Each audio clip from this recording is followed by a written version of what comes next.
Я, блядь, иду вот с такой вот одеждой, блядь.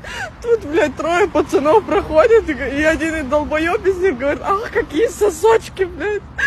Блядь, пока такая проблема существует, блядь, как нормальные девочки могут проявляться и одеваться как хотят, блядь.